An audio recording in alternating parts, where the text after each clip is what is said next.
Oke, baik. Assalamualaikum warahmatullahi wabarakatuh semuanya. Waalaikumsalam warahmatullahi wabarakatuh. Ya, alhamdulillah. Terima kasih bagi teman-teman yang sudah bergabung di Happy Way Steven webinar untuk event kemerdekaan kali ini, yaitu Merdeka untuk Mencari Passion dan Menggeluti Karir kita ya. Karena memang belakangan ini di dunia kerja banyak orang yang sudah mulai lelah, tanda kutip lelah, karena memang sudah mentok, udah bertahun-tahun bekerja tapi merasa sepertinya passionku belum sampai nih, belum menemukan apa yang diinginkan gitu. Baik, hari ini kita akan mengadakan webinar bersama dengan narasumber kita yaitu Bapak Supradoko. Ini kita bacain dulu ya profil singkatnya Bapak Supradoko nih sebelum nanti Bapak Supradoko akan menceritakan kisah-kisahnya yang luar biasa. Silakan. Baik. Oke, baik. Ini udah kelihatan belum ininya? Udah ya? Ya, Udah muncul live ya? saja. Oke. Baiklah, ini dia profil dari Bapak Supradoko, yaitu sosok dosen, trainer, kartunis, dan karikaturis, video editor, animator, dan motion graphic designer. Sudah berkecimpung di dunia kartunis sejak 2014 secara aktif ya Pak ya, betul? Sebenarnya dari 2008. Oh, Ya, 2008. sorry, dari 98. 98. Oh, tapi mungkin lebih ke apa namanya yang skalanya sudah langsung internasional dan nasional di 2014 ya Pak ya? Kok sampai salah ya saya? Kayaknya baru kemarin ya. Eh, 1988 saya di kartun. ya ya ya. 1988 ada Mas. Nah, Wah, pertama luar kali biasa sekali saya masuk pengalamannya. bergabung di ini hanya beberapa pameran aja yang pernah saya lakukan aja itu. Baik-baik. Iya. Luar biasa. Wah, ini datanya kalau dilihat sampai bawah, Masya Allah. Luar biasa ya. Banyak sekali. Hingga yang terbaru. Dari awal yang mulai event nasionalnya yang di 2014 di Jogja, bersama Pak Karti, kartunis beraksi. Lalu pernah yang internasionalnya ada di Astra Motor Internasional, ada juga yang di Malaysia, Kolombia, lalu Malaysia lagi dan Rusia, Masya Allah. Dan ada di Rasid Yakali, Istanbul di Turki ya. Wah, luar biasa sekali. Istanbul, Asosiasi Istanbul lagi. Dan sampai yang terbaru di 2025 ini di Euro Cartonale Krui Showtime. Ini di negara mana nih Pak Doko? Di Jerman. Jerman. Baik, Jerman. baik. Nah, sekilas kita lihat karya-karyanya. Ini tentang apa nih? Ayo kita lihat judulnya. Ini lucu ya, kalau misalnya kita nggak lihat artinya ini mungkin buat orang awam ini apa ini gambarnya lucu tapi apa ya? Nah, ini judulnya Goodbye Polio. Menarik ya, dibuat ceria tapi ternyata yang di Goodbye Polio. Wah, Itu, kekuatan cinta. itu sebenarnya sedang ini sampai sekarang masih dipamerkan ini, Oh dipamerkan iya, dan di mana tuh Pak? Di Itali sampai Oh di sekarang karena Itali. Wah iya iya iya. di Itali karena Semoga Itali itu artisnya bisa ke Itali juga ya Pak. konsen untuk apa itu pemberantasan polio ya ini di Baik-baik nih artinya di sini. Oke, lalu ini tentang hepatitis. Wah, seperti jadi raksasa ya dia hepatitis. karena ini dipamerkan di India karena kemarin berkaitan dengan menjaga kesehatan hati gitu kan. Hmm, Makanya saya gambar-gambar yang ya India senangnya gambarnya gini-gini ya iya istilahnya. iya. Oh.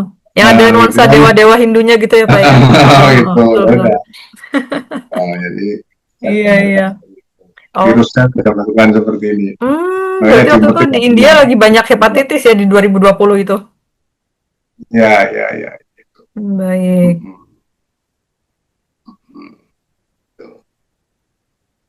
Oke, ini lucu banget gambarnya. Ini saya pamerkan di Cina ini. Oh, di Cina menyanyi. Ini COVID. Iya. Jadi Iya, iya betul artinya tuh ini menyanyi. jadi banyak kan kadang dokter itu menemukan sesuatu yang jadi temanya itu tema tentang dokter gitu. Jadi apa aja yang unik di dokter gitu kan. Nah, Hmm, dokter itu kadang ketemu pasien yang unik, kalau ketemu pasien yang idiot itu dipikir ini uh, mic untuk bernyanyi nih. iya, iya, iya. Kan banyak apa itu orang pakai headset kan, nah, pakai Hmm. headset.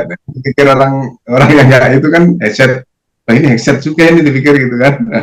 Bisa untuk mendengarkan berarti ini ada mic-nya untuk nyanyi. Hmm, iya, iya. Kalau untuk penyanyi kan Oh, umum banget dokternya. idenya luar biasa ya, unik sekali. Oke, baik. Nah, sekilas karya-karya dari Pak Supradoko unik-unik ya, menarik, sangat klasik Indonesia banget gitu karyanya. Baik, Bapak, kepada Bapak Supradoko bisa mulai menceritakan nih kisah-kisahnya, pengalamannya nih kita berbagi di sini saat ini juga. Silakan pada Pak Oke, Supradoko. sebelum bercerita nih saya masuk dulu ya ke apa, latar belakang dulu ya. Latar belakang biar apa teman-teman semua yang hadir itu eh, passion kita ada di mana sih gitu kan ya. Karena selama ini passion kan yang benar-benar sesuatu yang benar-benar diperjuangkan gitu kan. Ada sesuatu yang ya itulah yang menjadi kesenangan saya, kesukaan saya yang harus benar-benar saya perjuangkan untuk mencapai apa ya, kepuasan lah gitu kan. Karena kan banyak memang kita selama ini belum muncul ya. Stop share screen-nya dulu. Salah, saya salah ambil. Share screen-nya yang diambil yang ini. Coba deh. Nah, udah muncul ya. Oh, Saya sambil bercerita. Terima kasih kepada Mbak Ica yang telah memberikan waktunya. Saya buka dulu. Assalamualaikum warahmatullahi wabarakatuh. Salam kenal, saya Supradoko. Ada yang kalau orang Jakarta, orang Bogor, manggilnya Supradaka, orang-orang dari terserah kan. Memang nama aslinya begini kan, pakai A. Kalau orang Jawa bilangnya kan pakai O ya. Jadi iya. kalau ini termasuk bahasa bahasa Jawa kuno ini dulu. Jadi ayah saya itu senang sastra Jawa, sehingga eh, apa itu dia temukan itu di kamus bahasa Jawa Sansekerta, nama Supradoko tapi nulisnya Supradaka, jadi akhirnya double. Kalau di Jawa manggilnya Supradoko, kemudian di Jakarta A semua manggilnya. Oke, saat ini saya mengajar di desain komunikasi visual ya, home saya di DKV di Fakultas Komunikasi BIAI. Kalau dosen broadcastingnya tentang pertelevisian, saya ngajar di Fakultas Ilmu Sosial dan Politik Universitas Al Azhar Indonesia. Di sana saya ngajar kalau broadcast ya, saya ngajar editing gitu ya, ngajar kadang produksi TV, kadang-kadang. Nah, kalau di IAI itu saya ngajar di DKV. Ya namanya dosen terbang, dosen yang biasa pindah-pindah ngajarnya, enggak tetap gitu kan. Eh, Nanti ada 4 topik lah sekarang yang kita bahas. Berapa lama nih baca waktunya nih untuk membahas? Kita boleh sampai kira-kira jam 14.30 juga nggak apa-apa, Pak. Bebas. Kita Enggak apa-apa. nggak Jadi, apa-apa. Nanti ada bonusnya tanya jawab di belakang nanti. Tenang aja, Pak. Mumpung pada liburan kan 17 Agustus tadi udah habis lomba-lomba capek ya sambil ya, istirahat rehat siang. betul. Ini mahasiswa mereka sudah saya hubungin semua itu. Siapa? Siapa? Ya biasalah. Anak-anak siap-siap doang. Kan? Oke ya. Jadi ini ada teori, ada 12 kecerdasan manusia. Mungkin audiens semua sudah pernah mendengar ya, sudah pernah membaca, tapi sedikit kita ulas lagi ya. Jadi menurut ilmu pendidikan itu memang kalau kita jadi dosen atau jadi pengajar atau penyampai ilmu lah, paling tidak harus kita tahu karakteristik dan kecerdasan orang-orang yang kita hadapi kan itu ya. Jadi pertama ada kecerdasan matematika logika. Jadi di sini ada orang yang cerdas banget kalau diajak hitung-hitung, berpikir analitis itu seneng banget itu cepat. Hitungnya cepat. Nah, mungkin orang-orang yang seperti ini orang seneng fisika, matematika kan gampang. Tapi ada juga orang yang mempunyai kecerdasan kinestetik. Jadi memang Allah itu memberikan kelebihan-kelebihan ya. Ada orang yang mempunyai kecerdasan di mana untuk mengontrol dan mengkoordinasikan gerakan tubuh. Jadi orang ini senangnya olahraga, menari, gitu-gitu ya. Jadi ada atlet-atlet itu mesti kecerdasan kinestetiknya lebih tinggi, gitu. Penari. Tadi kalau menyaksikan acara di Istana Merdeka tadi, mesti semua orang memang punya kecerdasan kinestetik, dikasih lah, semua dikasih, tapi ada yang lebih menonjol. Penari-penari yang tadi di depan presiden tadi ya orang-orang yang mempunyai kecerdasan ini. Dan ternyata setelah menyanyi, semua hadirin yang ada di podium di atas tadi turun ke bawah, ikut joget semua. Berarti kan setiap orang juga punya kecerdasan, dikasih Allah itu kecerdasan kinestetik untuk bergerak juga gitu ya, mengikuti irama lagu. Hanya saja yang menonjol, ada yang lebih menonjol, ada yang biasa-biasa saja. Kemudian ada kecerdasan linguistik, ya, kemampuan untuk memahami dan menggunakan bahasa. Nah, ini orang-orang yang pintar nulis, kemudian orator-orator, itu kan, penceramah-penceramah itu yang yakin punya kecerdasan linguistik. Walaupun semua orang juga pintar ngomong ya, bisa ngomong, tapi ada seorang yang dilebihkan di situ. Dan itu menjadi passionnya. Sales-sales itu juga gitu, dituntut untuk bisa menguasai kecerdasan linguistik. Kemudian ada kecerdasan spasial, kemampuan untuk memahami dan memvisualisasikan ruang dan bentuk. Nah, ini spasial. Orang-orang yang senang menggambar, membuat desain, arsitektur, dan sebagainya itu, karena orang yang senang menggambar itu macam-macam. Ada orang yang senang melukis bebas, tapi juga ada yang senangnya menggambar dengan alat. Ya, kayak arsitektur tuh menggambarnya harus dengan alat, penggaris, ya, jangka, busur, dan sebagainya. Nah, menggambar bebas itu ada yang itu juga masuk kecerdasan spasial. Jadi mungkin saya salah satunya di sini ya, kecerdasan spasial mungkin ya. Ada kecerdasan musikal, kemampuan untuk memahami dan menciptakan musik. Jadi pencipta lagu ya itu punya kecerdasan musikal. Seperti Bang Haji Rhoma Irama gitu ya, itu punya kecerdasan musikal. Gitu. Kelompok band Wali gitu, atau siapalah banyak ya kelompok-kelompok penyanyi-penyanyi Indonesia itu.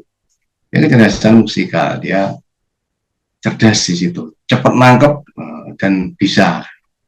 Walaupun semua orang juga bisa menyanyi, walaupun kadang suaranya juga pas-pasan, bahkan ada yang fals. Gitu. Tapi ada orang yang namanya Iwan Fals malah laris lagunya. Iwan Fals tapi suaranya nggak fals. Gitu. Iya betul. Laris gitu ya. Sampai sekarang digemari mahasiswa, terutama di fotokopi itu. Kalau kita di kampus-kampus itu datang ke fotokopi itu sering banyak disetel lagu Iwan Fals. Gitu. Lagu-lagu penggerak perubahan ya Pak. Jadi kecerdasan gitu ya. Kemudian ada kecerdasan interpersonal, kemampuan untuk memahami dan berinteraksi dengan orang lain. Namanya interpersonal ya. Jadi kalau ada komunikasi interpersonal itu komunikasi dengan orang lain.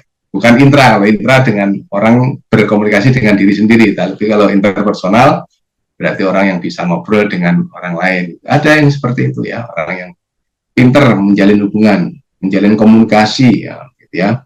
Orang-orang yang bekerja di bidang-bidang sosial itu lebih banyak di sini ya.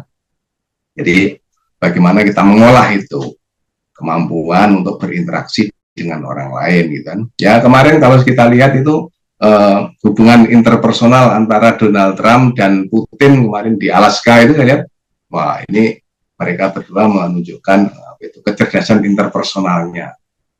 Walaupun Donald Trump akhirnya kena sekat dari Putin. Nah, kalau Donald Trump ngajak pertemuan di Alaska, tahun depan di mana katanya kata Putin, di Moskow, langsung gitu. Nah, Donald Trump langsung nyengir kemarin. Ada kecerdasan interpersonal, bagaimana mereka menjalin hubungan, ya hubungan berkomunikasi. Sebenarnya kalau pemimpin dunia itu pintar di dalam menjalin interpersonalnya, itu saya pikir dunia itu aman. Ya. Kemudian ada kecerdasan intrapersonal, kemampuan untuk memahami diri sendiri dan memiliki kesadaran diri. Jadi orang ini sering introspeksi. biasanya ya agak baper biasanya. Jadi sesuatunya, aduh, kadang gampang gitu kan, introspeksi, dikit-dikit salah introspeksi, gitu. Sering merenung gitu kan. Tapi biasanya memunculkan filsuf-filsuf biasanya di sini, pemikir-pemikir seperti itu. Jadi ada orang seperti itu, sering untuk berefleksi diri, mengoreksi diri sendiri, gitu. Berhati-hati banget gitu ya. Kemudian ada juga kecerdasan naturalis, kemampuan untuk memahami dan mengklasifikasikan alam dan lingkungan. Jadi orang dengan kecerdasan ini kuat dalam bidang biologi, ekologi, dan ilmu pengetahuan alam. Jadi orang-orang gini ya mungkin seneng dia itu naik-naik gunung itu juga seneng, kemudian dia seneng bercocok tanam gitu ya, dia seneng berkebun gitu, dia seneng beternak gitu biasanya. Ya, jadi ada kecerdasan yang berkaitan dengan kecerdasan naturalis. Jadi insting untuk mengolah alam. Jadi kalau orang semua kecerdasan naturalisnya ini bisa diolah dengan baik, mungkin alam ini akan terus seimbang, tidak ada pembabatan hutan sembarangan gitu kan. Jadi bumi akan tetap terasa sejuk gitu, itu ya. Dan ini sering digunakan untuk lomba-lomba kartun atau karikaturis kartun dan karikatur internasional biasanya gitu.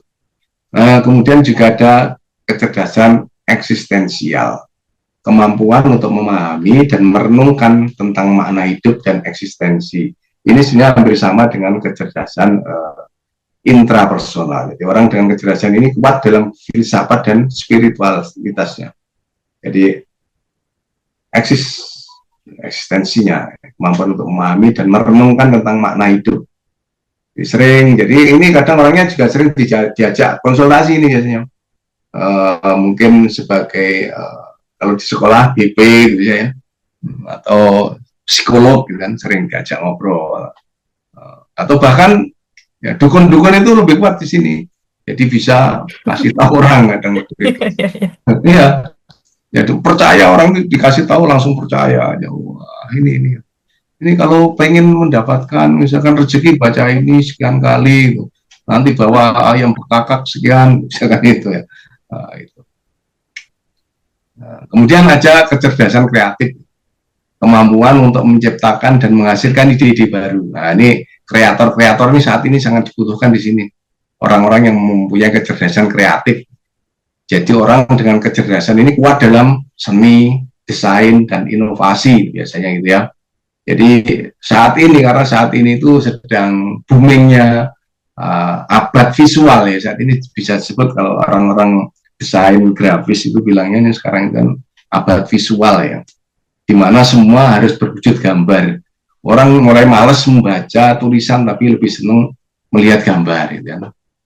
Contohnya aja kalau di WhatsApp itu sering kan, sering ada emoticon atau sering ada GIF gitu ya, gambar-gambar yang ditampilkan. Jadi komunikasinya cukup dengan gambar sudah paham. Kalau merah, ikonnya dibuat wajahnya merah, itu marah. Ini kalau seneng ya bikin senyum gitu. Nah, itu kecerdasan itu saat ini sudah dimengerti ya oleh masyarakat secara umum sebagai media komunikasi secara visual. Jadi kecerdasan kreatif itu saat ini benar-benar lagi digemarin orang. Bahkan ibu-ibu pun sekarang menjadi kreatif, yang awalnya tidak bisa edit sekarang bisa dia pakai Canva, edit pakai TikTok, pakai template dan bagus-bagus hasilnya gitu.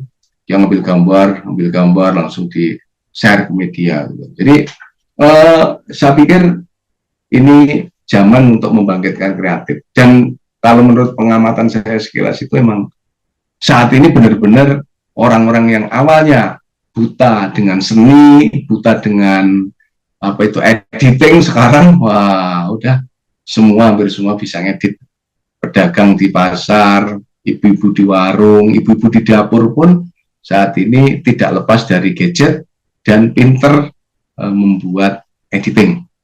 Dan bahkan di share hasilnya bagus-bagus karena sudah ada template-nya gitu kan. Sudah ada template-nya, tinggal masukin. Itu luar biasa ya. Kemudian ada kecerdasan emosional. Jadi kemampuan untuk memahami dan mengelola emosi diri sendiri dan orang lain. Orang dengan kecerdasan ini kuat dalam mengelola stres dan membangun hubungan. Bisa juga ini juga menjadi konsultan apa itu rumah tangga dan sebagainya ya. Mungkin di Stephen juga perlu ini. Jadi ada kemampuan untuk memahami dan mengelola emosi diri sendiri dan orang lain. Bagaimana nih mengelola Betul. Ada stres ya. spesialisasinya juga memang. Iya, jadi itu. Jadi membangun hubungan. Ini orang-orang seperti ini harus diolah ini di kecerdasan emosionalnya. Dan juga ada kecerdasan spiritual, kemampuan untuk memahami dan menghubungkan diri dengan sesuatu yang lebih besar dari diri sendiri. Orang dengan kecerdasan ini kuat dalam spiritualitas dan kesadaran diri. Jadi Howard Gardner ini membagi 12, tapi ada juga yang membagi cukup 8. Jadi tadi yang kecerdasan spiritual, kecerdasan apa itu intrapersonal dan sebagainya itu dijadiin satu. Jadi hanya 8 itu. Kalau menurut Howard itu dia ada 12, tapi ada pendapat lain yang 8. Tapi nggak apa-apa, ini 12 pun juga paling tidak di dalam diri seseorang itu Allah berikan kecerdasan ini, walaupun tidak semuanya menonjol. Mungkin ada 1-2 yang menonjol. Ada orang yang pintar menyanyi dan pintar menari, ya itu kan berarti diberikan kelebihan untuk mengolah kecerdasan atau sesuatu yang Allah berikan untuk diolah menjadi langkah untuk mencari nafkah. Nah, seperti itu. Nah, saya dari kecil itu sebenarnya sudah ada rasa kesini kecerdasan kreatif ini. Jadi senang berulah seni gitu, dan kecerdasan spasial ya. Karena memang lingkungan mendukung waktu itu ya. Jadi waktu itu lingkungan mendukung karena dari kecil memang saya dibentuk di lingkungan yang banyak berolah seni. Walaupun di situ ada olah seni tari, seni teater, kemudian seni bela diri, seni musik, gamelan maupun musik yang berkaitan dengan alat-alat musik seperti biola, gitar, bass dan sebagainya.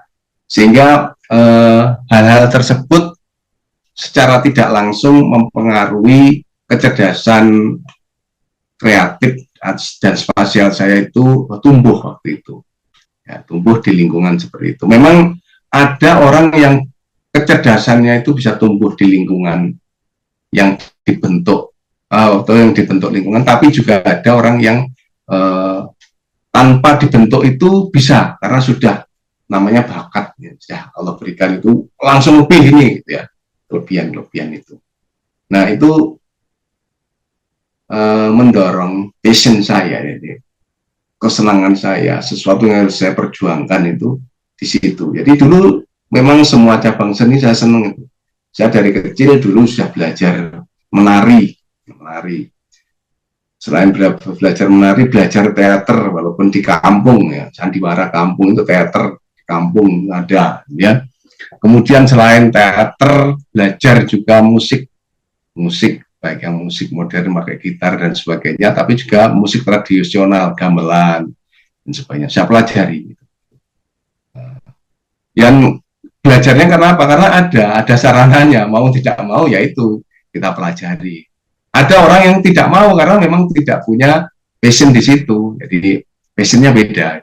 Jadi seperti itu. Bahkan seni lukis pun saya pelajari waktu masih kecil karena saya punya paman itu yang pandai melukis gitu. Jadi saya lihat ada orang gambar itu seneng, saya lihat itu. Walaupun saya nggak bisa gambar gitu, tapi ada dorongan yang kuat untuk belajar dan terus belajar. Nah, kenapa di tema saya itu dari kartun ke karir ya? Kenapa kartun gitu kan? Nah, yang pertama sebelum melangkah kenapa kartun itu, ini saya sampaikan dulu pengertiannya dulu. Jadi audiens bisa mengetahui bahwa kartun dan karikatur itu sebenarnya mempunyai bentuk yang mirip. Mereka itu hanyalah sebuah sarana sebenarnya. Jadi ibarat ada motor ya, motor ini motornya Mio, tanpa gigi misalkan. Ini ada lagi yang motor pakai gigi misalkan. Kartun itu adalah gambar lucu ya. Pengertian singkatnya itu adalah ya gambar lucu. Nah, gambar yang bisa digunakan untuk sekedar memancing senyum aja biasanya. Kalau dulu mungkin waktu kecil sering nonton film kartun Doraemon gitu kan ya. Ada Sesuka, ada Sunio, ya ada Giant gitu kan. Itu gambarnya lucu-lucu. Kita kalau nonton ya kadang ketawa gitu kan, untuk hiburan. Tapi bisa juga digunakan untuk menyampaikan pesan kepada masyarakat maupun penguasa. Misalkan menyampaikan kepada masyarakat itu contohnya ada gambar kartun kalau kita kadang pergi ke pasar itu ada tulisan buang sampah di sini, buanglah sampah pada tempatnya misalnya. Di situ digambarkan ada gambar kartun manusia yang berjalan tapi terpeleset itu kayak mau jatuh. Nah, ilustrasi seperti itu sebenarnya langsung bisa mendidik masyarakat, ya, menyampaikan pesan bahwa kalau kamu nggak buang sampah pada tempatnya, ya, bisa mencelakakan orang lain atau bahkan dirimu sendiri bisa celaka.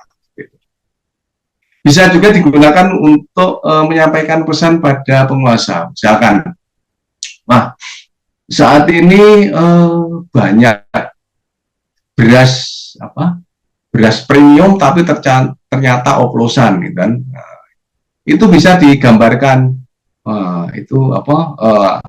ada kartun itu misalkan itu menyanyi lagu oplosan itu, lagu dangdut oplosan.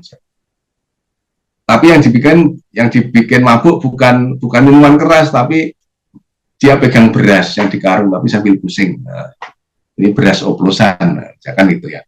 Jadi kartun bisa menjadi sesuatu yang digunakan untuk menyampaikan pesan pada masyarakat. Pesan kesehatan juga bisa pesan kesehatan. Misalkan aja ada polisi datang ke dokter, dok saya udah beberapa hari ini sakit perut. Dokternya bilang, wah bapak ini jelas sering menahan angin itu, sering menahan buang angin atau sering menahan kentut. Padahal kentut itu nggak punya dosa loh Pak, nggak punya salah, kenapa bawa tahan? Nah, itu salah satu mengkritik gitu ya, gitu. Jadi tentang kesehatan, di mana kita tidak dibenarkan untuk menahan angin di dalam perut sehingga membuat perut menjadi sakit misalnya. Sedangkan karikatur itu pengertian sederhananya aja, jadi itu sebuah distorsi karakter seseorang. Jadi distorsi itu ada distorsi yang ditarik memanjang ini, ada juga yang ditarik ke samping gitu, sehingga melar ke samping, distorsi namanya. Ada yang dipenyet dari atas ke bawah. Tapi pada dasarnya di distorsi itu kebanyakan adalah wajahnya. Dulu memang digunakan untuk mengkritik tujuannya, karikatur itu. Awalnya digunakan tujuan untuk mengkritik kebijakan, mengkritik perilaku seseorang. Gitu. Misalkan orang ini pembohong, misalkan hidungnya bikin panjang, gitu. Nah, itu namanya karikatur. Seperti Pinocchio, jadi dibikin panjang. Ini orang ini senangnya ini dengerin orang-orang rumpi ini. Telinganya dibikin besar. Walaupun kepalanya kecil, telinganya bisa besar. Jadi kayak gajah. Gajah ya. Nah, telinganya besar, orangnya kecil kepalanya. Jangan. Kemudian ya kalau kita sering lihat karikatur yang sekarang itu peristiwa Gaza, Palestina yang sering dikarikaturkan, Benjamin Netanyahu itu sering gambarkan senyum tapi pakai taring yang keluar darah, atau tangannya seolah-olah mencuci tangan di kolam berisi darah. Tapi sekarang perkembangannya, karikatur itu digunakan untuk souvenir. Jadi kalau ada pejabat kantor yang mau resign atau keluar atau sudah pensiun gitu kan, itu dibikinkan karikatur itu untuk lucu-lucuan gitu kan, untuk mengenang kelucuan dia waktu di kantor misalkan, atau ya paling enggak ada sesuatu yang beda dengan fotonya gitu. Jadi di karikatur seneng itu biasanya. Bahkan di tempat-tempat pengantin pun sekarang mulai ada apa itu beberapa karikaturis dikumpulkan untuk mengkarikatur tamunya yang datang. Jadi tidak ada foto booth tapi yang ada karikatur booth. Jadi ada datang ke situ digambar karikatur untuk dibawa pulang. Ya, seperti itu. Untuk souvenir, bahkan ada yang digunakan untuk karya seni. Karya seni itu sekarang itu digunakan untuk lomba ya. Seperti ini yang saya gambar ini karikaturnya Ziraldo ini seorang seniman karikatur dari Kolombia kalau salah saya lupa. Nah itu atau dari Italia.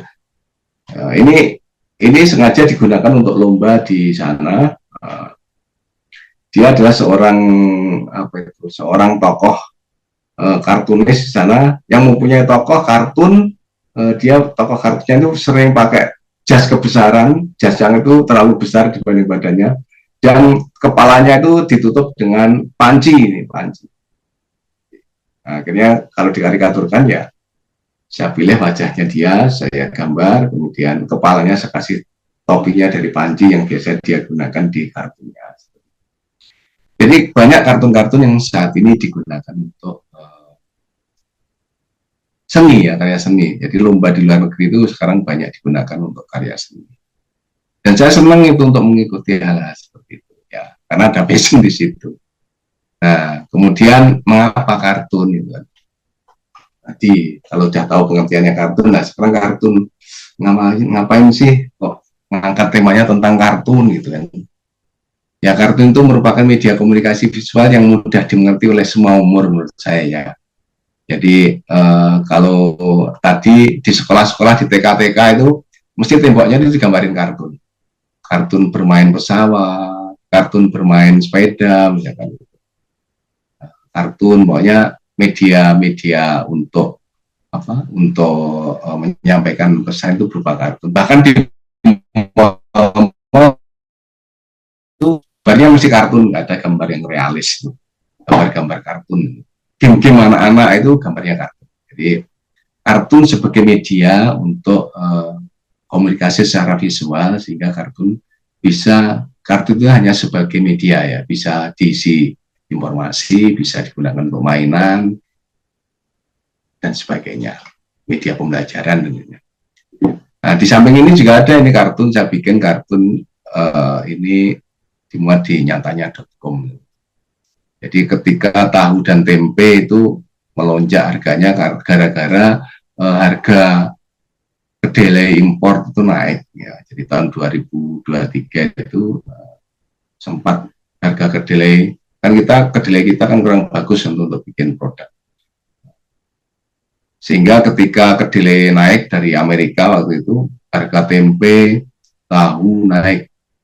Ditambah lagi minyak goreng juga naik sehingga ibu-ibu yang belanjanya hanya menggunakan uang logam ini, uang receh ya, penghasilannya berarti receh, misalkan masyarakat miskin lah misalkan itu, dia tidak mampu menggapai hanya makanan berupa tahu atau tempe saja, tidak mampu untuk membeli gitu ya, sampai seperti itu intinya itu.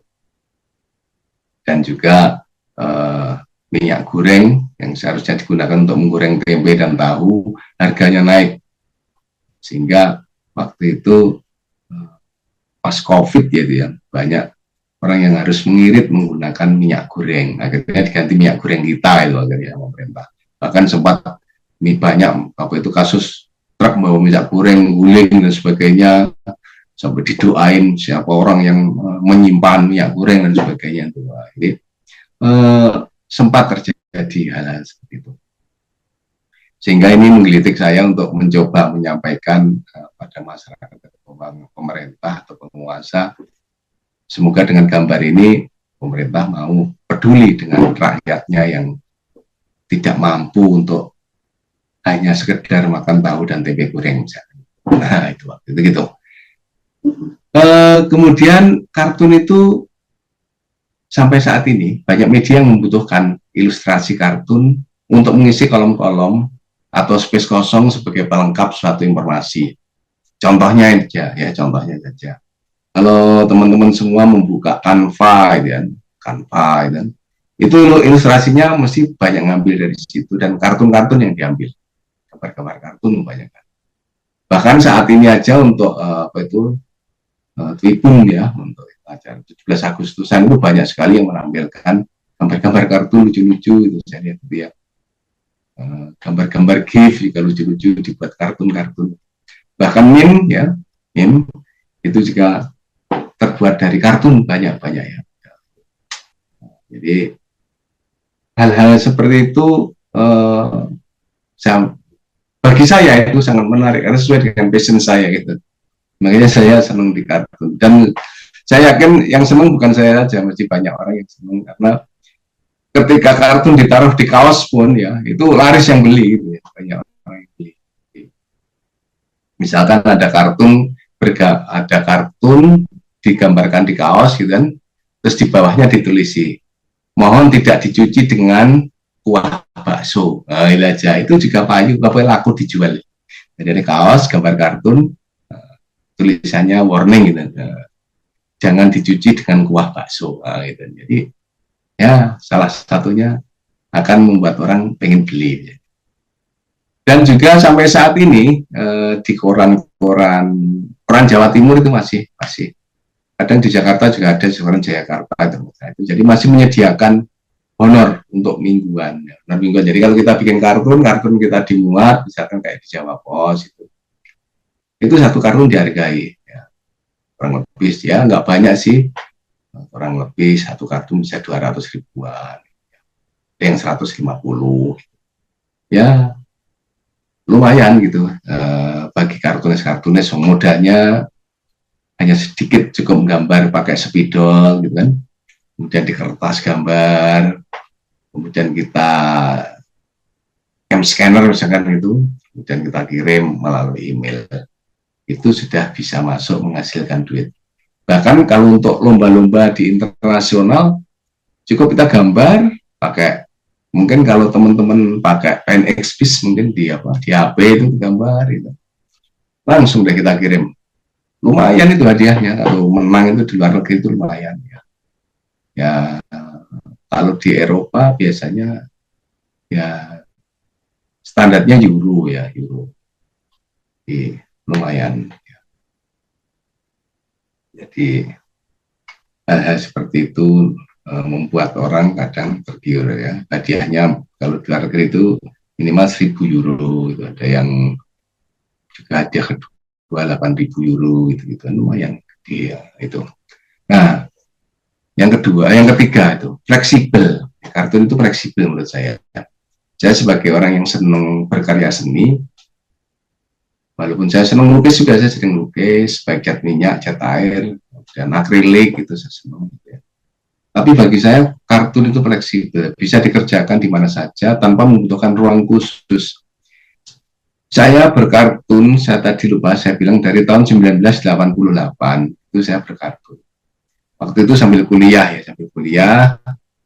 Karena waktu kuliah itu saya lihat ya, kalau teman-teman saya yang lukisannya bagus-bagus dan membutuhkan biaya yang tidak murah. Waktu itu ya, kalau satu botol cat itu, atau botol cat misalkan Greco itu waktu itu beli, bisa saya gunakan satu botol itu, bisa saya gunakan untuk makan 2 hari ya. Saya berpikir, wah kalau saya menggeluti ini, saya nggak punya duit, saya pikir itu. Dan ketika kuliah kan otomatis kalau anak-anak kuliah itu kan masih duitnya juga terbatas gitu ya. Saya hanya berpikir bagaimana saya harus berbeda dengan yang lain. Saya harus mencari celah. Gitu. Ketika mencari celah itu saya ingat waktu masih kuliah waktu sekolah di SMP ya, guru ekonomi saya itu sering mengulang-ulang kata-kata prinsip ekonomi. Berusaha sekecil-kecilnya dapat hasil yang sebesar-besarnya. Itu sering diulang itu waktu mengajar itu. Dan itu tertanam di otak saya sampai sekarang. Jadi berusaha sekecil-kecilnya dapat hasil yang sebesar-besarnya. Jadi mancingnya kecil dapat hasilnya besar. Nah, ini saya terapkan itu setelah saya istilahnya observasi ya. Saya lihat kartun itu waktu itu ya hampir semua media butuh kartun waktu itu. Mulai dari koran majalah bahasa Jawa di Jawa Timur ada Joyoboyo, ada Panyebar Semangat, gitu kan. Terus kemudian ada koran Jawa Pos, Surabaya Pos, koran Surya waktu itu. Banyak sekali koran waktu itu. Termasuk yang di Jakarta mulai dari majalah Intisari, koran Bulan, Nova, Trubus, macam-macam Matra dan sebagainya itu hampir semua koran itu media koran Kompas dan sebagainya itu butuh kartun. Nah itu tantangan buat saya pikir kalau saya sehari bisa bikin gambar kartun 2 saja, saya kirim ke misalkan hari ini saya kirim ke Jawa Pos, besok bikin 2 lagi, saya kirim ke Kompas, berikut saya kirim. Akhirnya setiap hari saya bikin kartun, saya sebar itu, ibarat orang mancing ya, orang mancing. Ternyata dari pancingan itu, alhamdulillah yang namanya rezeki ya, memang rezeki itu jalannya bisa ditiru, tapi hasilnya yang tidak bisa. Nah, jadi saya kirim tuh, alhamdulillah itu diterima. Hampir media di Jawa Timur itu menerima kartun saya dan hampir setiap minggu saya dapat honor kartun dari media-media itu. Nah, dari situ saya tingkatkan. Dan dari media-media koran itulah akhirnya saya punya branding. Branding nggak sengaja itu. Tapi waktu itu belum mengenal branding ya. Jadi akhirnya terbranding sendiri. Wah, kalau teman-teman panggilnya, wah, Pradoko Kartun. Nah, itu akhirnya di kampus di Rupa itu, siapa Pradoko? Pradoko Kartun ya? Oh iya, nah, itu. Jadi secara tidak langsung kartun. Sampai akhirnya saya pun juga waktu itu bikin skripsi saya juga tentang kartun dan karikatur. Karena saya merasa wah itu passion saya. Sampai, nah justru saya waktu itu ada sesuatu yang salah ya. Salahnya kenapa waktu saya bikin tugas akhirnya, TA itu ada tugas akhir itu, karya seni pameran, saya tidak pameran kartun atau karikatur, tapi saya pameran lukis realis gitu. Nah, itu jadi saya nggak bisa mendapatkan nilai yang maksimal, walaupun lukisan saya bisa realistis gitu ya, realistis, tapi tidak dianggap bahwa saya lebih cocok ke kartun sebenarnya. Ya udah, itu kesalahan saya waktu itu. Tapi nggak apa-apa, itu namanya juga belajar ya masa lalu. Tapi saking senangnya saya itu bikin kartun itu seneng sehingga dari awal situlah yang mendapatkan hasil. Jadi menurut saya passion atau gaya hidup saya yang pertama kali bisa menghasilkan duit dari kartun ini, akhirnya saya tekunin itu, saya tekunin. Gitu. Nah, bahkan saya ketemu teman saya itu dikasih tahu juga, teman saya itu senangnya nyablon, hobinya sablon, passionnya sablon. Pokoknya bercetak-cetak itu paling senang. Akhirnya dia ngasih tahu saya itu. Kalau kamu punya sebuah jembatan penyeberangan, walaupun kecil, tapi kalau jembatan itu kamu sapu bersih setiap hari, itu pasti banyak orang yang lewat di situ. Ngobrol-ngobrol itu saya langsung nangkep bahwa, oh ya, berarti ketika saya mempunyai passion seperti ini ya, penting saya olah terus saja, berjalan aja terus. Ada yang tertarik ya silahkan, tidak ya silahkan. Saya tetap berkarya dan saya kirim-kirim ke media. Sampai sekarang gitu. Nah, dari situ ternyata ada hasilnya. Dan kartun itu saya bikin karena apa? Di lingkungan itu tersedia banyak sekali humor. Ya, lingkungan kita itu banyak sekali humor. Nanti saya ceritakan bagaimana cara memancing humor. Apa itu mencari ide humor di lingkungan kita. Yang keenam itu tidak banyak orang atau seniman yang menekuni profesi sebagai kartunis itu jarang. Jadi jarang orang yang sudah senang lukis, realis dan sebagainya itu mau berkartun, dia nggak mau. Itu dia alergi kadang. Walaupun dia senang lihat kartun, tapi kadang mereka sudah enjoy di bidang lukisnya, dia lebih senang lukis.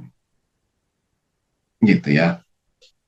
Padahal sebenarnya dari kartun ini gambar ilustrasi bisa untuk komik dan sebagainya. Ya itulah karena di dalam seni sendiri, depan seni itu ada orang yang senangnya melukis realis, ada yang senang melukis abstrak, ya abstrak. Kemudian juga ada yang senang seni patung, seni rupa itu. Kemudian juga ada yang senang seni ilustrasi, ilustrasi berupa komik, ada ilustrasi komik realis, ada komik siapa itu ilustrasi kartun, ada yang seperti itu ya. Bahkan sampai pada film animasi. Memang arah saya akhirnya waktu itu ketika sudah kuliah, kartun itu saya arahkan ke apa itu film animasi. Karena pertama kali ketika saya waktu masih di SMP itu saya tertarik banget ketika guru IPA saya itu mengajak masuk ke lab itu, di sana dijelaskan tentang bagaimana cara membuat film. Nah, itu unik waktu itu, cara membuat film. Dan saya tertarik banget, oh ternyata gambar film itu digambarnya satu persatu ya film itu. Gambar film apa itu Mickey Mouse ya, Mickey Mouse ya, itu gambarnya Walt Disney itu digambarkan waktu itu. Oh seperti itu. Nah itu yang membuat saya juga tertarik banget untuk mau terjun di kartun dan menekuni ke bidang animasi gitu ya. Itu yang membuat saya tertarik, yang membuat dorongan saya untuk hijrah dari desa misalnya itu ke Jakarta ini. Yang terakhir saya pengen banget untuk belajar ilmu tentang film khususnya animasi, dan itu alhamdulillah saya peroleh ilmunya. Nah sekarang menuju yang bahas yang terakhir itu ya. Jadi di sini dari kartun ke karir. Ya, yang pertama karir saya awali dari kuliah di jurusan seni rupa karena berangkat dari kesenangan saya menggambar khususnya menggambar kartun gitu ya. Nah, kartun saya seriusi menjadi sebuah karya skripsi untuk menyelesaikan jenjang S1 waktu jurusan seni rupa. Jadi sengaja karena tidak ada yang menulis judul itu kecuali saya gitu. Jadi waktu itu di kampus yang nulis tentang kartun ya masih saya waktu itu.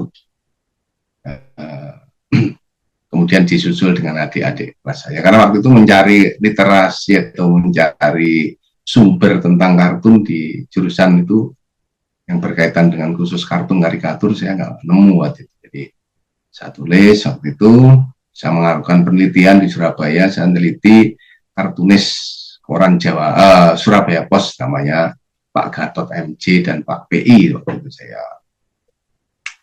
itu saya wawancara, saya teliti bagaimana proses pembuatannya dan sebagainya. Nah, kemudian dari sini saya sambil membuat skripsi waktu itu, saya berkenalan dengan beberapa teman yang ada di apa itu di koran ya. Yang terus terang aja waktu kuliah juga saya punya teman kakak tingkat saya yang sudah bergelut di kartun itu, dan akhirnya waktu kuliah kami mendirikan organisasi kartun di Malang namanya Ngalam Kartun Club.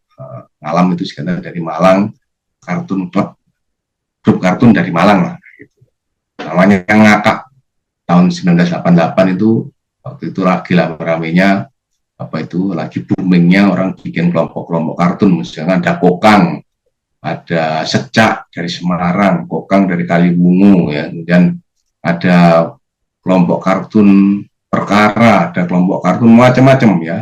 Wah, pokoknya waktu itu banyak banget kelompok kartun yang ada di koran itu, sehingga itu Malang pun juga mempunyai kelompok kartun namanya Ngalam Kartun Club. Nah, saya sebagai dan teman saya itu menjadi pengurus dan sekaligus membesarkan kelompok itu waktu itu. Nah, kebetulan teman saya itu juga bekerja di koran Suara Indonesia di Malang waktu itu. Dan dari situlah kami sudah berangkat bersama untuk berkarya kartun, dan itu yang membuat semangat saya, passion saya, dorongan yang kuat dalam diri saya untuk terus konsisten di bidang itu.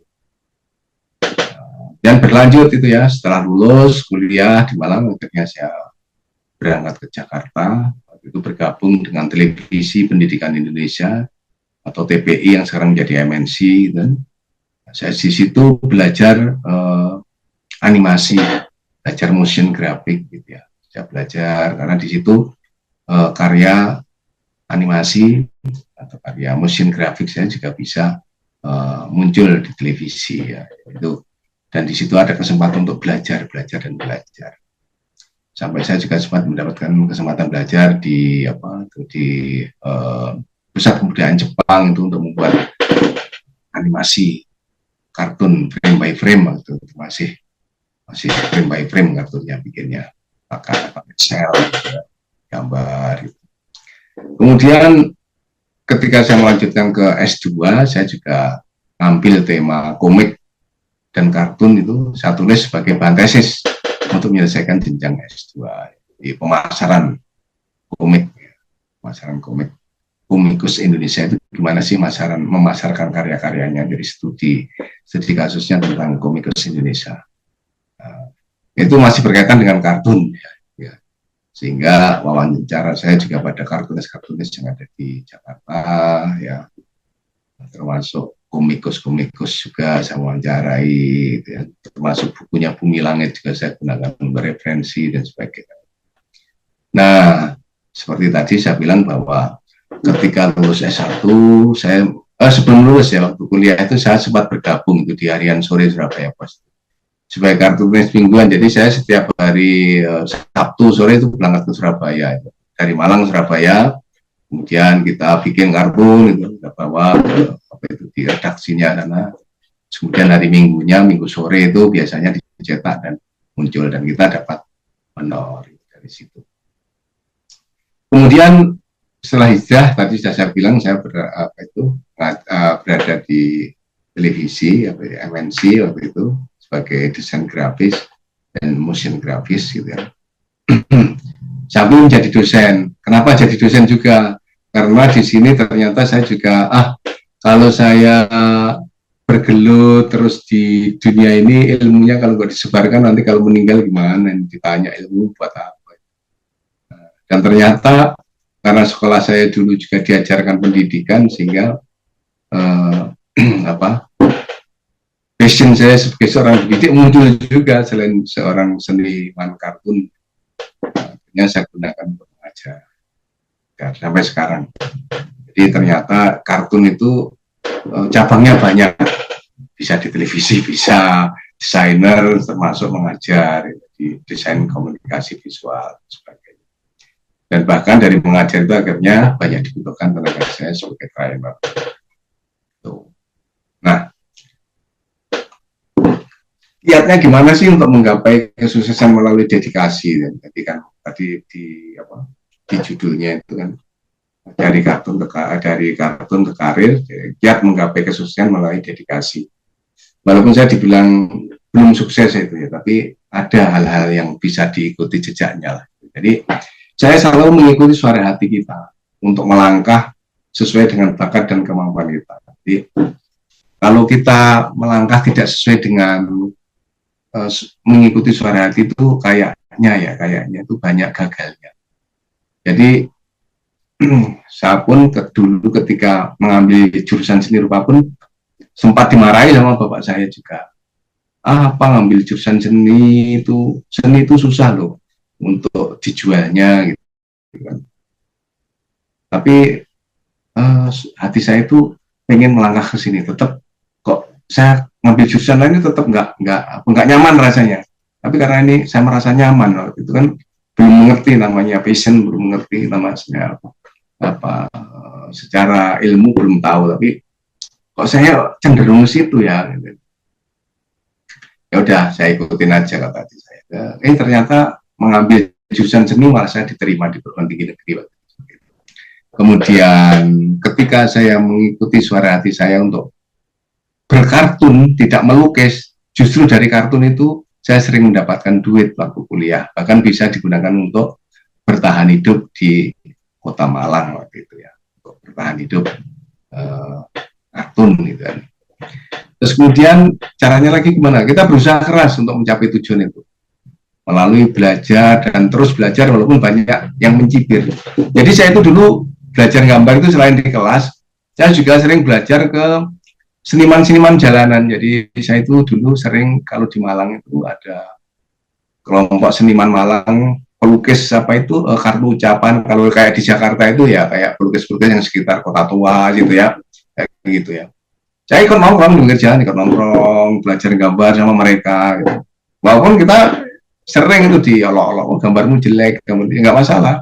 Kita belajar, makanya ini belajar. Dan sampai sekarang saya tetap belajar, belajar.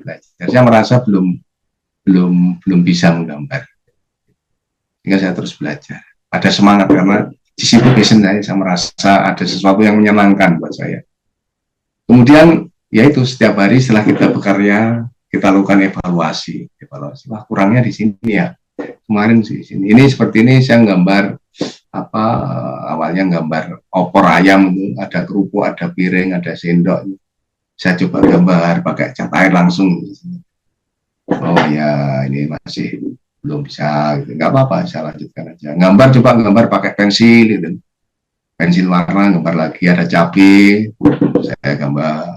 Ada pensil apa itu pastel nganggur bekas anak-anak saya dulu dari TK gitu, nganggur, sambil saya coret-coret aja untuk coba gambar. Oh, ya, gitu. Jadi selalu berlatih.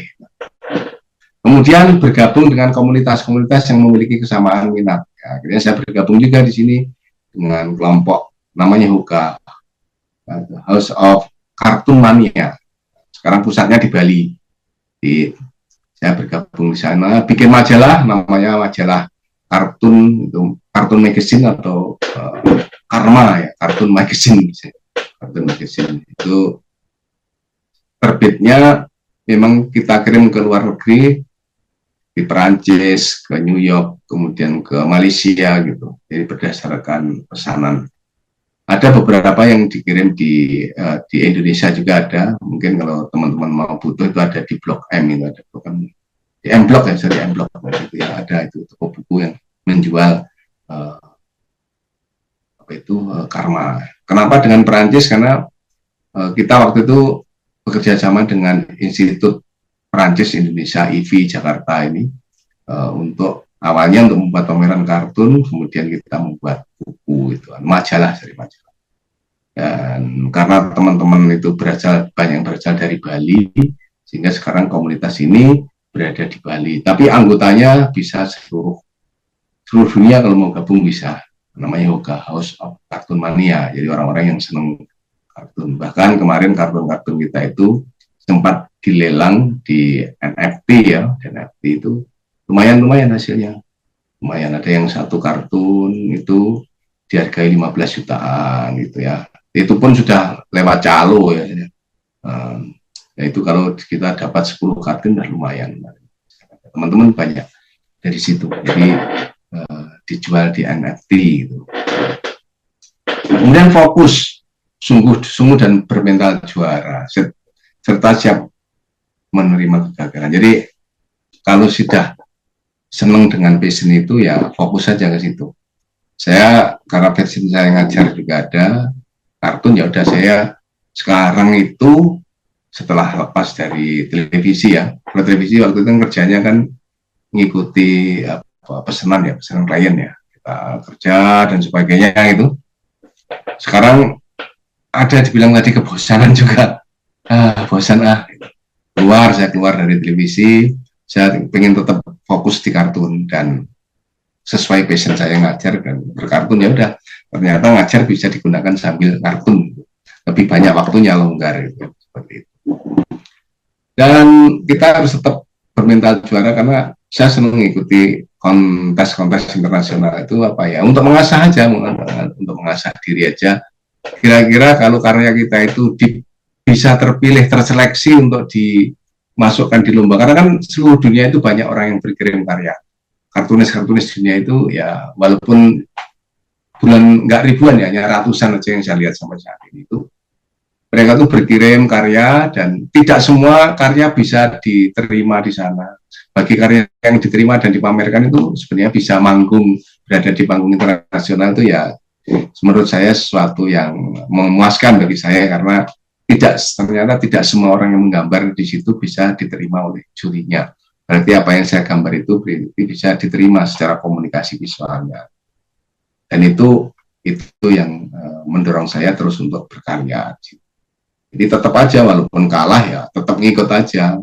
Walaupun sempat masuk di apa itu final ya, final. So, tapi ternyata di grand finalnya kalah ya nggak masalah.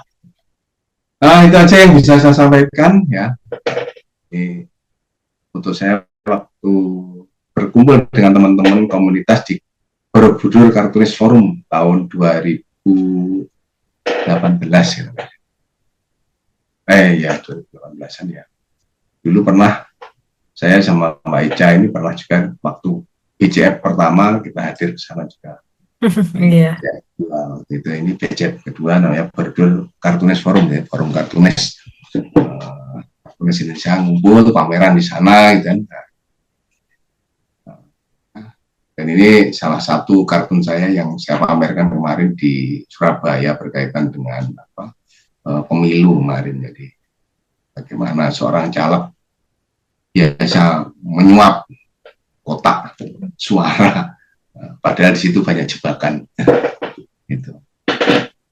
Oke, gitu aja Mbak Ica yang bisa sampaikan. Mungkin ada yang ditanyakan dari audiens. Silakan. Oke, terima kasih banyak atas materinya Pak Bradoko. Wah, udah ada yang mau bertanya nih Kak Gina. Oke, silakan Kak Gina. Apa yang ingin ditanyakan Kak Gina? Oke, makasih Kak Ica dan terima kasih banyak Pak Doko udah share perjalanannya sebagai orang yang jujur aku nggak punya bakat seni kali ya Pak. Tadi kan Bapak di awal menceritakan tuh banyak 12 kecerdasan gitu. Ini aku seperti melihat dunia baru sih. Terus kayak oh ya ternyata kesenian bisa sebesar ini gitu, sebesar ini karyanya. Dan pertama aku mau ngucapin keren banget buat Bapak dan terima kasih sudah mau berbagi. Nah, pertanyaan yang kedua, sebenarnya pertama kan menyadari kalau kita punya bakat itu ya Pak. Nah, berikutnya adalah bagaimana Bapak membuka jalan gitu, mengakomodasikan bakat ini gitu, gabung ke berbagai pameran internasional, terus berjejaring dengan banyak orang. Itu tuh pure searching atau riset sendiri atau mungkin dulu ada senior atau ada yang mengarahkan seperti itu kurang lebih Pak. Itu dulu deh. Terima kasih. Oke. Nah itulah pentingnya sekarang itu kan zamannya udah gampang ya, gampang untuk mencari komunitas. Kalau saya zaman dulu itu masih susah nyari komunitas. Jadi karena saya senang kartun ya, akhirnya waktu kuliah itu saya memang berusaha. Pertama kali itu kartun saya bisa dikenal orang itu karena saya sendiri berusaha. Jadi waktu itu di Malang itu ada mall yang sedang dibangun, namanya Gajah Mada Mall waktu itu. Di sebelah timurnya alun-alun Kota Malang. Di sana saya nyoba tanya ke petugas proyeknya, Pak ini tembok ini kosong itu boleh digambarin nggak? Saya bilang itu nekat aja waktu itu, saya nekat aja itu. Yes, kalau nggak nekat nggak makan, saya bilang gitu waktu itu. Tananya aja namanya wajib pertama ya. Katanya kemudian oh ya bisa, caranya gimana ya? Udah saya disuruh gambar, ternyata gambarnya cocok gambarnya, terus dibayar sama dia, kemudian dipajang di situlah gambar-gambar di tembok-tembok kosong waktu itu untuk ngisi tempat bermain anak-anak lah. Gitu. Saya gambar kartun aja gitu. Dan yang kedua karena tadi saya bilang saya juga berusaha untuk menjalin hubungan dengan orang lain, menggunakan kecerdasan interpersonal saya untuk ikut nimbrung dengan teman-teman yang ada di komunitas pelukis jalanan di Kota Malang. Nah dari situ ya namanya orang seni akhirnya ngobrol-ngobrol, ketemu juga orang yang mempunyai hobi sama hobinya ya. Dia bekerja di koran Suara Indonesia tapi yang di Malang. Dari situ kita sering ngobrol, kita punya hobi yang sama. Nah dari situlah kemudian munculnya saya disarankan untuk coba kamu bikin kartun aja, ukurannya segini, syaratnya penting kamu gambar pakai spidol aja ukuran A4 waktu itu ya. Terus kemudian nanti kamu kirim, tapi jangan dilipat, dikirim aja tuh pakai amplop, terus beli perangko kirim gitu. bikin aja yang banyak, minimal 10 katanya, kirim nanti ke redaksi. Ya udah, itu memang sekali kirim tidak diterima, apa belum belum muncul, ya kita harus sabar, kirim. Gitu. Akhirnya masuk juga akhirnya gitu ya, karena keseriusan kita untuk konsisten ya, jadi akhirnya masuk. Begitu masuk di satu koran, kemudian ternyata ketika saya mencoba ke koran lain itu seakan-akan kayak ada jalan yang terbuka. Bahkan kalau saat ini ya istilahnya saat ini tuh kayaknya alam semesta itu membantu apa yang kita usahakan secara sungguh-sungguh. Semesta kung ya, semesta mendukung kalau di ilmunya siapa itu Pak Ari Ginanjar kalau nggak salah, atau di ilmunya siapa itu yang ada afirmasi. Nah, gitu. Jadi seolah-olah alam itu mendukung.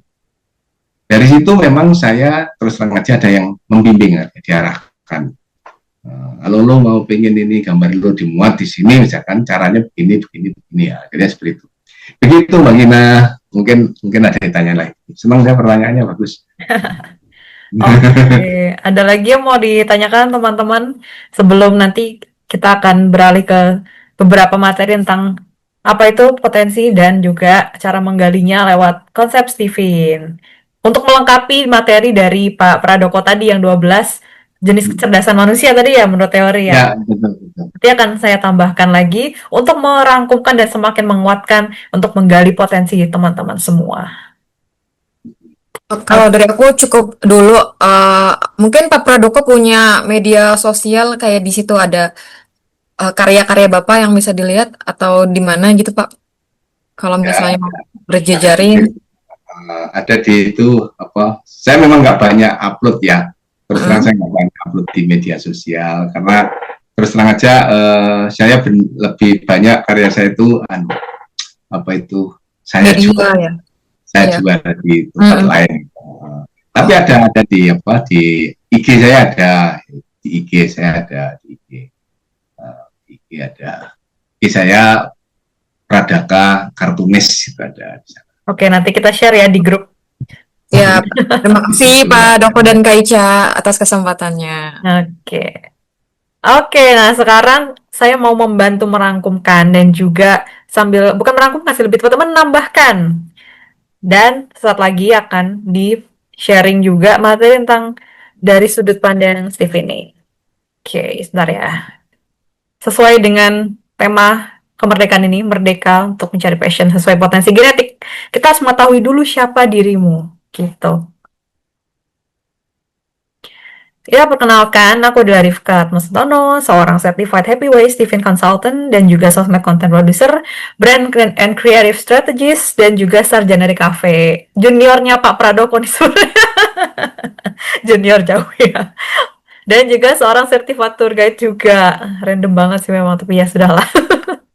Oke, jadi sebenarnya kenapa sih kita tuh harus tahu tentang Stephen itu? Karena sebenarnya 75% orang Indonesia itu ternyata menderita stres. Karena apa? Pekerjaan, kesejahteraan fisik, keluarga, dan sosial. Bahkan angka perceraian di Indonesia juga naik nih 20%. Apalagi ya in this economy gitu kan ya.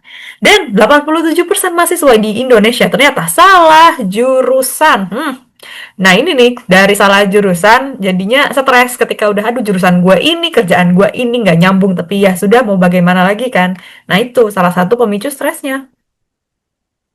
Dan sebenarnya konsep Stephen apa itu Stephen? Stephen itu sebuah konsep tentang fungsi otak dominan yang jadi sistem operasi pada otak manusia. Ada sensing, thinking, intuiting, feeling, dan insting. Dan Stephen itu adalah sebuah metode untuk mengetahui jenis kecerdasan dan personality seseorang melalui tes Stephen yang pakai scan 10 sidik jari.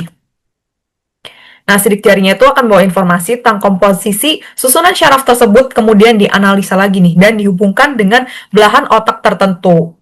Dengan belahan otak tertentu yang dominan. Kamu bagian apa yang menjadi sebuah potensinya, seperti itu. Dan foundernya adalah almarhum Pak Farid Poniman. Beliau sudah menemukan Stephen sejak tahun 99 dan terus dikaji sebelumnya. Dari 20 tahun sebelumnya sudah mencoba mencari.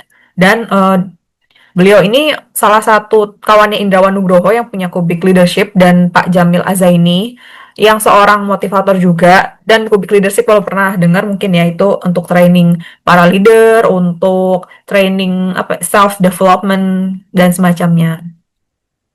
Nah, kita belajar dulu nih, strata genetik. Apa itu strata genetik? Jadi sebelum kita tahu kamu tuh kecerdasannya apa-apa, ternyata ada susunannya loh. Yang pertama itu jenis kelamin. Jadi pastinya cewek dan cowok, laki-laki dan perempuan itu ada bedanya. Dari beda sifatnya, cara berpikirnya, dan lain sebagainya. Dari gendernya udah beda gitu. Jadi nomor satu itu adalah jenis kelamin yang sangat menentukan. Yang kedua ada jenis mesin kecerdasan. Mesin kecerdasan nanti yang akan kita gali di Steven. Nah, lalu ada drive kecerdasan. Itu drive lebih ke dia tuh dorongannya ke arah introvert atau extrovert dan kapasitas hardware atau IQ. Dan juga yang kelima ada golongan darah. Nah, Goldar juga cukup menentukan. Kalau misalnya pernah nemu komik yang golongan darah ala Korea tuh yang EBO itu, misalnya yang orang A itu orangnya tegas banget, yang B itu santai banget, terus kalau AB itu unik banget, oh orangnya penolong dan lain sebagainya. Sebenarnya memang itu juga berpengaruh. Nah, jadi kalau di Steven tuh ada sistem otak kanan, kiri, dan juga ada otak tengah. Otak kanan dulu nih. Otak kanan kita pegang kepala kita yang bagian kanan. Kanan atas itu ada orang intuiting. Orangnya itu kreatif dan inovatif. Bisa jadi Pak Pradoko ini adalah sosok intuiting karena memang dari kecil jiwanya udah mengarah ke arah kesenian, kreativitas, seperti itu. Lalu kanan bawah ada orang feeling. Dia lebih ke emosi dan hubungan. Dan orang otak kiri. Otak kiri itu orang yang thinking, analitis, dan pandai. Otak kiri atas. Otak kiri bawah, itu orang sensing namanya. Memori dan rajin. Nah, yang jarang mungkin diketahui orang, di teori manapun adalah ada otak tengah. Dan otak tengah ini orang yang serba bisa, dan dia sangat-sangat insting. Namanya juga insting ya. Naluriah banget orangnya. Kalau misalnya di sensing ini orangnya tuh dari ciri-cirinya ada orang itu rajin, teliti, detail, menuntut bukti. Pokoknya dia tuh nggak bisa dibohongin orangnya. Dia tuh punya ingatan kuat juga. Jadi jangan coba-coba membohongi orang yang namanya sensing ini, sensing kecerdasannya. Dan chemistry-nya harta. Jadi dia tuh memang mencarinya cuan, cuan, dan cuan. Tapi bukan berarti mata duitan ya. Oke, lanjut ke thinking. Dia ini secara eh, ciri-ciri orangnya sangat logis, agak kurang peka dan dingin, jaga jarak, orangnya cool but maskulin. Maskulin baik itu dia cewek atau cowok, tapi masih ada sisi maskulin ya. Kalau misalnya di istilah modern tuh mungkin alpha kali ya, alpha semacam itu. Dan chemistry-nya itu tahta. Chemistry mencari tahta. Tahta itu bukan berarti dia haus jabatan, tapi memang butuh sesuatu yang spesifik. Kayak misalnya, aku punya keahlian ini, dan aku pengen mengembangkan keahlianku di bidang itu, kayak gitu. Lalu ada orang intuiting. Nah, sifatnya ini dia tuh punya gambaran besar, orangnya tuh sangat punya visi dan misi, dia orang kreatif dan unik, secara berpikirnya tuh abstrak lebih ke teori-teori gitu. Orangnya sangat suka metafor-metafor kayak gitu. Dan suka hal-hal yang fiksi, suka menstrategikan sesuatu. Dan dia chemistry-nya dari kata, dia bisa mengolah kata-kata.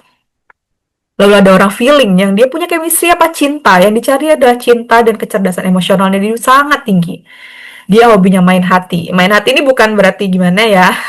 Tapi memang dia sangat berperasaan. Saking berperasaannya mungkin kadang masuknya banyak yang salah paham baper. Dia suka ngobrol, empatik dan simpatik, hangat dan ramah, lembut dan penyayang. Lalu ada orang insting nih yang terakhir, dia itu chemistry-nya nyarinya bahagia.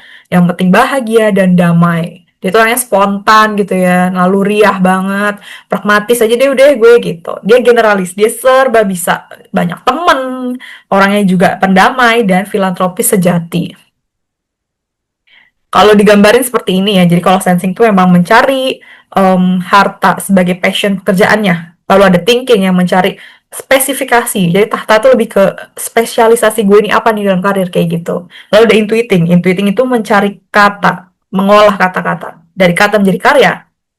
Dari kata menjadi sesuatu yang bisa dirangkai ke depannya apa. Dan feeling, orang-orang yang punya kecerdasan emosional yang sangat tinggi. Dia mencari cinta, dia memberikan cinta. Dan ada orang insting, dia itu chemistry-nya mencari bahagia. Yang penting aku bahagia, yang penting aku hidup damai. Aku juga suka berbagi. Filantropis banget hatinya orang insting itu. Kalau misalnya di teori, jadi orang insting itu dia akan mendukung orang intuiting. Orang intuiting akan mendukung feeling. Jadi ini kalau yang hijau itu dia saling mendukung ya. Ini adalah roda untuk saling mendukung. Ketika kalian kerja sama tim dan udah tahu nih teman-teman kalian apa, ini kalian akan mendapatkan sebuah tim yang luar biasa kalau misalnya udah tahu nih jenis mesin kecerdasan teman kalian apa.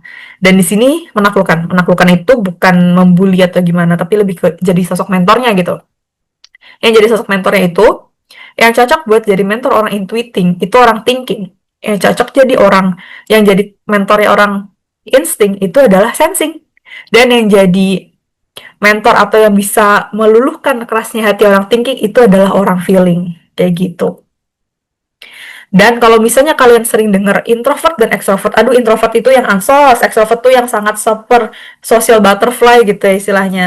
Sebenarnya agak kurang tepat, tapi lebih ke introvert itu stimuli atau apa yang dia mau itu harus dari dalam. Kalau misalnya mau di apa ya, dibujuk segimanapun, kalau misalnya sebagai seorang introvert dia nggak mau, ya nggak mau gitu. Dia falsafah hidupnya harus diancam. Diancam tuh kayak misalnya sistem surga neraka. Jadi kayak lebih ke kalau kamu nggak mau masuk neraka, kamu harus jadi orang baik, beribadah gitu.